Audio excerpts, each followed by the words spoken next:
ఇవాళ అప్రోచ్ ఏమున్నది అని అంటే ఢిల్లీ సర్కార్ రేఖా గుప్తా గారిది రివర్లను క్లీన్ చేసి స్లడ్జ్ని రిమూవ్ చేస్తానంటే కేవలం రేవంత్ అన్న సర్కార్ మాత్రము హెడ్లైన్స్లలో ప్రెస్ రిలీజ్లు ఇస్తున్నది. మా ప్రభుత్వం మంచిది లేదా మంచిగా లేదు అని అంటే అవి రిమూవ్ చేస్తున్నది. ఆడ స్లడ్జ్ రిమూవ్ చేస్తుంటే వీళ్ళు వాళ్ళకు వచ్చే నెగటివ్ హెడ్లైన్స్లను రిమూవ్ చేస్తున్నారు. ఈడ ఫండ్ ఏమున్నది అంటే కేవలం వీళ్ళు యమునా ఫండ్ పెట్టుకొని ముంగడికి వెళ్ళిపోతున్నారు. వీళ్ళు కేవలం 5 కోట్ల కమిటీ ఫండ్ పెట్టుకొని ముంగడికి పోతున్నారు.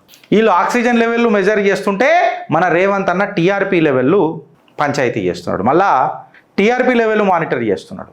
రేఖా గుప్తా గారేమో ఆక్సిజన్ లెవెల్ మానిటర్ చేస్తున్నారు. మళ్ళీ థేమ్స్ అంటారు, సౌత్ కొరియాలో పోయేదో బొంగ్ అంటారు, ఈ ర్యాపిడ్ సీవేజ్ ఇన్ఫ్రాస్ట్రక్చర్ అంటారు, మళ్ళీ మూసి శుద్ధ్ అంటారు, సింబల్ ఆఫ్ రివైవల్ అంటారు, సింపతి స్పీచ్లు ఇస్తారు, సీవేజ్ పైపులు అని చెప్పి చూపిస్తారు.